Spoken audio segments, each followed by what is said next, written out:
네, 오늘 함께 나눌 말씀은 누가복음 13장 1절부터 5절의 말씀입니다. 누가복음 13장 1절부터 5절의 말씀입니다. 제가 가진 성경으로 신약 117페이지에 있습니다. 누가복음 13장 1절부터 5절의 말씀입니다.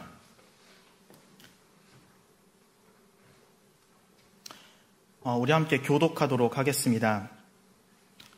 그때 마침 두어 사람이 와서 빌라도가 어떤 갈릴리 사람들의 피를 그들의 제물에 섞은 일로 예수께 아뢰니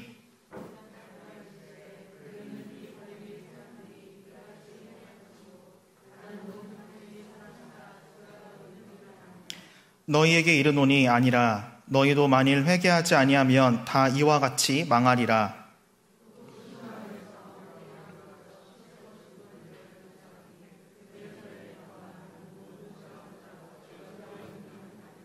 너희에게 이르노니 아니라 너희도 만일 회개하지 아니하면 다 이와 같이 망하리라. 아멘.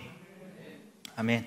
오늘은 돌파라는 제목으로 여러분과 말씀을 나누도록 하겠습니다. 우리 먼저 옆에 계신 분들과 잠시 인사하셨으면 좋겠습니다. 평안의 하나님이 우리와 함께 하십니다. 이렇게 좀 인사해 주시겠습니까?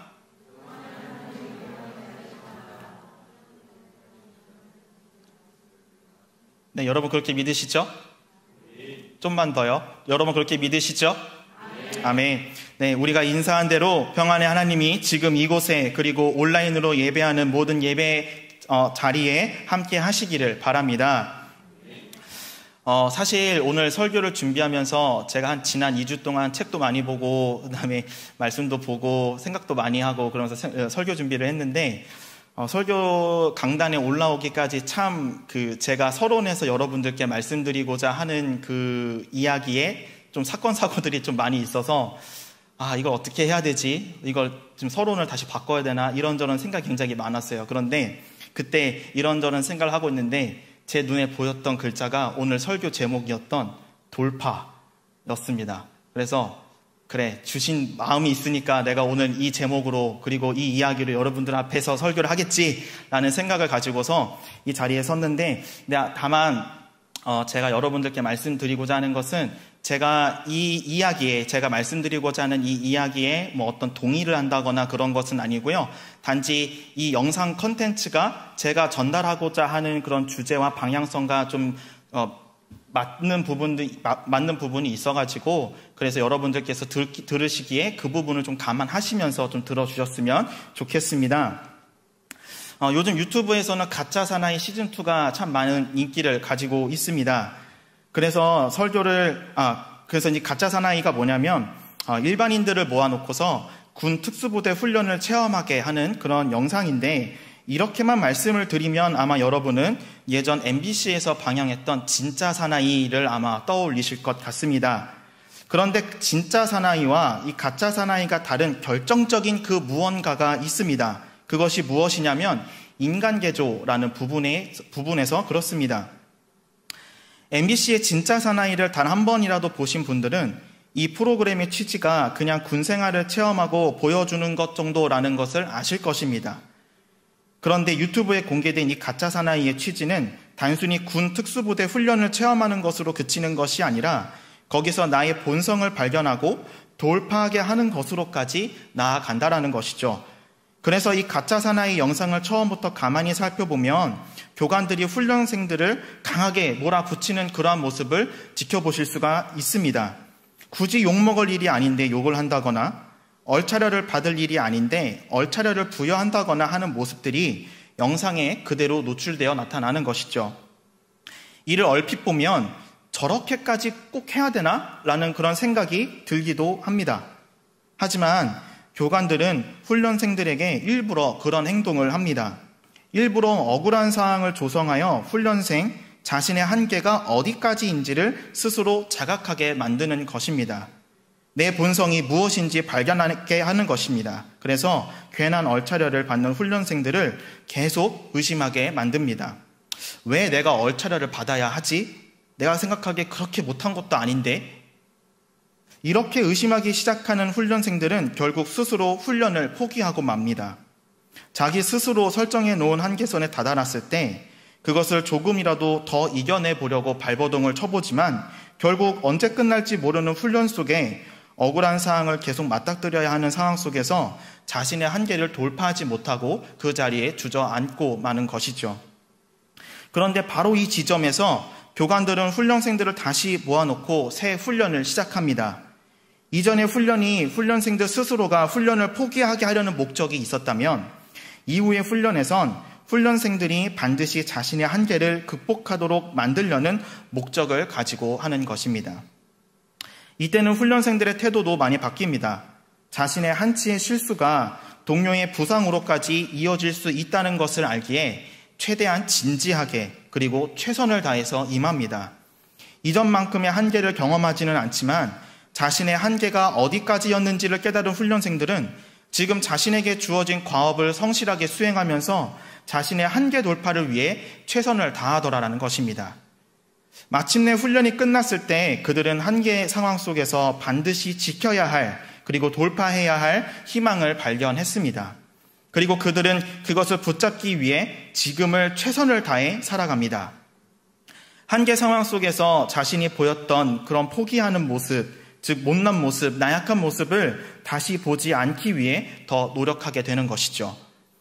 코로나가 처음 국내에 발병하고 나서 약 9개월 정도가 지났습니다. 그동안 우리 교회 여러 목사님은 코로나 상황 속에서 믿음을 잃지 않도록 그리고 희망을 품을 수 있도록 하나님의 말씀을 전하셨습니다. 우리는 처음 코로나를 맞았을 때 곧 끝날 것이다 라는 기대를 하고 조금 불편한 온라인 예배를 드렸었죠. 그런데 코로나는 종식되지 않고 지금에까지 이어져 왔습니다. 코로나 종식을 위해 날마다 기도했지만 하나님의 응답이 없는 것처럼 느껴질 만큼 사라지지 않는 코로나 상황으로 인해 어쩌면 우리의 신앙은 많이 약해졌을지 모르겠습니다. 품었던 희망, 가졌던 기대도 이제는 거의 남아있지 않고 결국 코로나는 종식되지 않는다고 생각하며 형식적으로 기도하고 있을지도 모르겠습니다. 만약 이러한 모습이 정말 우리의 모습이라고 한다면 우린 코로나 상황 속에서 한계를 맞은 것이라 볼 수 있습니다. 가짜 사나이에서 한계에 맞았을 때에서야 비로소 자신의 본성을 발견했던 훈련병들처럼 우리도 코로나 상황 속에서 지켜오던 우리의 신앙이 한계에 다다른 지금 본성이 드러나려는 것입니다. 지금 여러분이 느끼고 있는 본성은 무엇일까요? 그 상황 속에서 여러분의 선택은 무엇일까요? 오늘 우리가 해야 할 선택은 크게 두 가지입니다. 포기할 것인가 아니면 돌파할 것인가. 예수님은 우리가 어떤 선택을 하기 원하실까요? 지금부터 말씀을 한번 살펴보도록 하겠습니다. 오늘 말씀을 보면 끔찍한 일이 두 가지 발생했다라는 것을 알 수 있습니다. 첫 번째는 빌라도가 갈릴리 사람을 학살하여 그들의 피를 제물에 섞은 일, 두 번째는 실로암의 망대가 무너져 18사람이 죽은 일입니다. 첫 번째의 일은 인재라 보이고 두 번째 일은 천재라 보이는 일인데 빌라도가 갈릴리 사람을 학살했다라는 이야기, 그래서 그들의 피를 제물에 섞었다라는 이 본문은 다른 성경 버전으로 봐야 할 필요가 있습니다. 그 부분을 공동번역 성경으로 다시 한번 보도록 하겠습니다. 바로 그때 어떤 사람들이 예수께 와서 빌라도가 희생물을 드리던 갈릴리 사람들을 학살하여 그 흘린 피가 제물에 물들었다라는 이야기를 일러드렸다. 이 번역본으로 보면 빌라도가 의도적으로 제물에 피를 섞은 것이 아니란 그 사실을 우리가 알 수 있습니다. 갈릴리 사람을 학살하던 중에 그들이 흘린 피가 짐승의 피와 섞인 것을 그 부분을 말하고 있는 것이죠. 그런데 우리가 살펴봐야 할 것은 왜 빌라도가 갈릴리 사람을 학살했느냐라는 것입니다. 성경은 이 부분에 대해 상세히 서술하지는 않았지만 유대인 역사가인 요세푸스는 당시의 일을 기록해 놓았습니다. 빌라도는 로마 군대의 깃발과 이방신들의 상징물들을 들고 예루살렘에 들어가려다가 민중들의 거센 저항에 부딪혀 가이사랴로 돌아간 적이 있었습니다. 이때 있었던 일 때문인지 이후로 빌라도는 식민지 백성들에게 우호적이지 않게 되었는데 결국 그 일이 발단이 되어 오늘의 이 일이 사단이 일어나게 된 것입니다. 빌라도는 산에서 도시로 물을 끌어오기 위해 수도교를 건설하려고 했는데 비용이 부족하게 되자 성전 기금을 가져다가 썼습니다. 유대인에게 성전은 어떤 곳입니까? 대단히 중요하고 거룩한 곳이지 않습니까? 빌라도의 만행을 본 유대인들은 빌라도의 행위에 항의하는 집회를 열어 시위했습니다. 이때 빌라도가 선택한 것이 공포 정치였는데 그는 갈릴리에서 온 순례자들을 모두 학살함으로 유대인에게 공포를 심어주려 했던 것입니다. 그때 갈릴리 사람들이 죽어가며 흘린 피가 얼마나 많았던지 제물로 바치려던 짐승에까지 튀었고 피들이 서로 섞이게 된 것입니다. 이어 예수님은 망대가 무너져 18명이 죽은 사건도 언급하십니다. 그런데 예수님께서 이 두 사건을 두고 마지막에 하신 말씀을 여러분 혹시 기억하십니까? 바로 이 말씀입니다. 너희도 만일 회개하지 아니하면 다 이와 같이 망하리라. 예수님의 이 말씀은 사람들의 인식을 꼬집는 말씀입니다. 예수님이 언급하시는 두 사건에 대해 사람들의 인식을 그대로 드러내는 말씀이 오늘 본문에 있습니다. 2절과 4절의 말씀입니다. 너희는 이 갈릴리 사람들이 이같이 해 받음으로 다른 모든 갈릴리 사람보다 죄가 더 있는 줄 아느냐? 또 실로암에서 망대가 무너져 치어 죽은 18사람이 예루살렘에 거한 다른 모든 사람보다 죄가 더 있는 줄 아느냐? 사람들은 빌라도에게 학살당한 이 갈릴리 사람이나 망대에 치여 죽은 사람 모두 죄가 너무 커 죽은 것으로 생각을 했습니다. 이미 자신의 생명으로 큰 희생을 치른 사람들을 다시 죽이는 인식을 이 사람들이 갖고 있었던 것입니다. 예수님은 바로 이 생각을 꼬집으십니다. 그들이 너희보다 더 큰 죄를 지어서 죽었겠느냐라는 것입니다. 그들이 회개하지 않아서 죽었겠느냐라는 것입니다. 그래서 예수님은 분명하게 선포하시죠. 너희도 만일 회개하지 아니하면 다 이와 같이 망하리라. 다른 사람을 정죄하고 그들을 정죄하며 자신은 좀 더 의롭다라고 생각한 너희들 모두도 결국 죄인이라는 것을 깨닫게 하시는 그러한 말씀입니다. 다른 사람의 고통과 아픔을 보며 회개하지 않아서 그런 고통과 아픔을 경험하는 것이라 말하는 너희부터 회개하라고 말씀하시는 것입니다. 여러분, 회개가 무엇입니까? 단어의 의미를 살펴보니 뉘우치고 고치는 것이 회개입니다. 자신의 삶에서 뉘우치고 고치는 모든 행위가 다 회개라는 것이죠. 이 회개의 모습은 신명기의 말씀에서도 분명하게 드러나고 있습니다. 신명기의 말씀을 잘 살펴보면 너희는 무엇을 해라 또는 너희는 무엇을 하지 말아라 라는 이 두 형태, 즉 명령과 금령의 형태가 나타나 있습니다. 이 말씀들이 의미하는 것이 무엇입니까? 명령은 그동안 너희가 해야 할 일이 있음에도 하지 않았으니 해라 라고 하는 회개의 말씀인 것이고, 금령은 그동안 너희가 하지 말았어야 했는데 해왔으니 하지 말라라는 회개의 말씀인 것입니다. 세례 요한은 이 회개에 대해서 구체적인 모습을 설명합니다. 속옷 2벌 있는 사람은 없는 사람에게 나눠주고 먹을 것이 있는 사람은 없는 사람에게 나눠주는 것, 세리들은 법으로 정해진 세금 이외에 더 걷지 않는 것, 군인들은 사람들을 착취하거나 우격다짐으로 자기 뜻을 관철시키지 않는 것이 바로 회개인 것입니다. 그렇다면 오늘 예수님의 말씀 속에서 우린 어떤 회개의 모습을 발견할 수 있을까요? 나아가 우린 어떤 삶으로 돌파를 해야 할까요? 우리가 우리 삶에서 회개의 모습 그리고 돌파의 모습을 발견하려면 먼저 우리의 삶의 모습을 살펴봐야 합니다. 제가 여러분에게 먼저 말씀드린 것처럼 우린 장기간 지속되고 있는 코로나 속에서 삶을 살아오고 있습니다. 코로나가 누구 때문에 비롯되었는지를 캐묻는 이야기, 삶 속에서 일어나는 여러 혼란스러운 일들을 다른 이의 책임으로 돌리려는 이야기, 코로나가 지속됨으로 계속 사람들의 자유를 억압하려는 이야기 등 온갖 희망이 없는 이야기가 난무하는 지금입니다. 하나님의 위로를 기다리고 평안을 바라지만 언제 그 응답이 올지 기약할 수 없는 때가 바로 지금이요, 우리의 현재 신앙 상태입니다. 그래서 예수님이 하신 말씀을 우리의 상황에 맞게 다시 이야기한다면 바로 이와 같습니다. 너희도 만일 돌파하지 아니하면 다 이와 같이 망하리라. 가로에 있는 부분도 한번 넣어서 다시 한번 더 읽어보겠습니다. 너희도 만일 이 상황을 돌파하지 아니하면 다 이와 같이 망하리라. 많은 신앙인이 하나님의 위로를 기다리고 있습니다. 치유를 기다리고 있고 회복을 기다리고 있습니다. 이 모든 것이 다 있는 것을 일컬어 우리는 하나님 나라라고 말합니다. 예수님께서도 이 땅에 오셔서 줄곧 하셨던 일도 결국은 하나님 나라를 전하는 것이었죠. 예수님의 제자들도 하나님 나라를 부단히 전달하려고 했고 오늘을 사는 우리도 우리 삶의 모든 영역에서 하나님 나라가 임하기를 소망하며 살아가고 있습니다.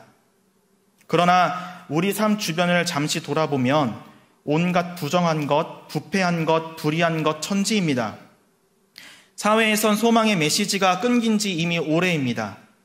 아픔 많은 이야기, 슬픔 많은 이야기, 그래서 우리의 삶을 짓누르는 이야기가 온 세상을 뒤덮은 지 오래라는 것입니다. 이런 이야기를 장기간 듣다 보니 우리의 삶의 분위기 역시, 신앙 분위기 역시 슬픔이 많아졌고 아픔이 많아졌습니다.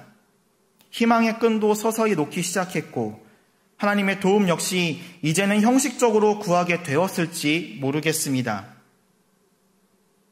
성도 여러분, 바로 지금 우리 삶에서 돌파가 일어나야 할 줄로 믿습니다. 회개가 일어나야 할 줄로 믿습니다. 그래서 우리 삶 모든 영역에 하나님 나라가 임해야 할 줄로 믿습니다. 그 하나님 나라는 우리의 회개를 통해 임한다는 것을 꼭 기억하시기를 바랍니다. 우리 삶에서 돌파가 일어나야 임한다는 것을 꼭 믿으시기를 바랍니다. 삶에서 어려움이 돌파가 되어야, 삶에서 슬픔이 돌파가 되어야, 삶에서 아픔과 걱정, 두려움이 돌파가 되어야 평안의 하나님 나라가 임한다는 것을, 치유의 하나님 나라가 임한다는 것을 믿으시기를 바랍니다. 그래서 하나님 나라가 임하는 실제적인 이야기를 잠시 나누고 오늘 설교를 마치려고 합니다. 이번 주일 저녁 예배 때 이재용 목사님께서 설교를 하셨었죠. 여러분 다 기억하시나요? 네, 마음으로 잘 이해하겠습니다. 네. 근데 이재용 목사님께서 설교하시는데 제가 그 여러 말씀들 가운데서 유독 제 마음을 울렸던 한 단어가 있었어요. 그게 뭐였냐면 바로 함께라는 단어였습니다. 목사님께서 기억하실지는 잘 모르겠는데 목사님께서 이 함께라고 하는 단어를 굉장히 많이 말씀하셨었거든요. 그래서 제가 왜 이 단어에 이렇게 집착을 할까? 왜 이 단어가 다른 것보다도 왜 나에게 더 큰 울림을 줄까라는 것을 곰곰이 생각해 보았습니다. 그리고 금방 깨달았습니다. 지금 우리 사회에 함께의 가치가 너무 사라졌음을 말입니다. 함께의 가치가 메말라가고 있음을 말입니다. 만나서 이루어지던 많은 것들이 이젠 굳이 만나지 않아도 되게끔 시스템이 바뀌었죠. 자연스레 함께의 가치는 사라지고 개인, 단독, 혼자의 가치가 강하게 드러나게 되었습니다. 이렇게 함께의 가치가 사라졌음을 느끼고 쓰라린 마음을 혼자 곱씹고 있을 때 들려온 찬양이 있었습니다. 혹시 두 곡이었는데 기억하시는 분 계신가요? 네, 이것도 제가 마음으로 네, 이해하도록 하겠습니다. 제가 그래서 딱 정답을 갖고 왔어요. 제가 어렸을 때 정말 많이 불렀던 사랑의 주님이, 네, 아시죠? 사랑의 주님이 날 사랑하시네. 예, 이 찬양과 그리고 사랑의 나눔이었습니다. 그 중에서 사랑의 나눔 찬양 메시지가 저한테 훅 다가왔는데요. 네, 한번 같이 읽어보실까요? 시작. 사랑의 나눔 있는 곳에 하나님께서 계시도다. 다시 한 번 더 같이 읽어보겠습니다. 시작. 사랑의 나눔 있는 곳에 하나님께서 계시도다. 여러분 믿으시나요? 아멘. 정말 간단한 문장이지만 정말 중요한 가치를 다 담고 있다라고 저는 생각을 했습니다. 나눔이 있는 곳에 하나님께서 함께 계시도다. 이것이 오늘을 사는 우리 모두에게 있어야 할 줄로 믿습니다. 하나님 나라를 소망하며 살아가는 모든 성도 여러분, 지치고 힘든 삶 속에 굳어지고 있는 신앙의 틀에서 벗어나 하나님 나라를 향한 돌파를 결심하는 성도가 되시기를 바랍니다. 예수님의 말씀처럼 우리 삶에서 돌파가 일어나지 않는 한 우리의 삶은 결국 망하는 길로 흘러가게 될 것입니다. 아프다는 이유로, 피곤하다라는 이유로, 곤고하다라는 이유로 한계에 다다라 결국 포기하면 우리의 삶은 망하게 되는 것입니다.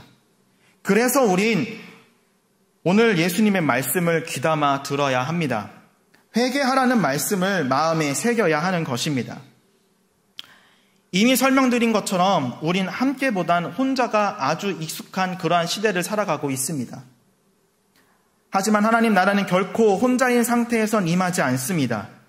세례 요한이 말한 바와 같이 속옷 2벌 있는 사람은 없는 사람에게 나눠주고 먹을 것이 있는 사람은 없는 사람에게 나눠주는 이 모든 행위는 결국 관계 속에서 함께 할 때에야 가능한 일이기 때문입니다. 예수님도 마찬가지였습니다. 예수님도 하나님 나라를 전하기 위해 누군가를 만나러 다니셨습니다.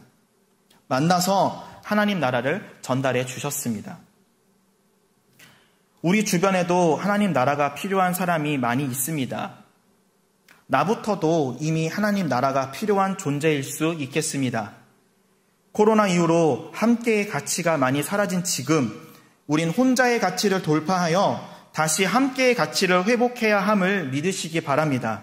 그래서 우리 삶에 하나님 나라가 임할 수 있도록 해야 함을 소망하시기 바랍니다. 비록 우리 모두가 코로나의 한계에 다다른 상황일 수 있지만 나보다 더 지친 사람이 눈에 보인다면 그들을 일으키는데 최선의 노력을 다 해주셨으면 좋겠습니다. 주일 저녁 마지막으로 함께 읽었던 갈라디아서 6장의 말씀처럼 서로 짐을 지는 삶을 살아내시기를 바랍니다. 그 안에 하나님 나라가 분명 있습니다. 위로받는 하나님 나라, 새 힘이 되어 나타나는 하나님 나라, 평안이 충만한 하나님 나라, 그 나라를 소망하며 오늘을 돌파하는 성도 여러분이 되시기를 바랍니다. 지금의 삶을 극복해내지 못하고 안주하려 했던 삶을 회개하고 돌이키는 성도 여러분이 되시기를 바랍니다. 주어진 환경 속에서 모이기에 힘쓰고 하나님 나라를 소유하려 노력하는 성도 여러분이 되시기를 주님의 이름으로 간절히 소망합니다. 아멘.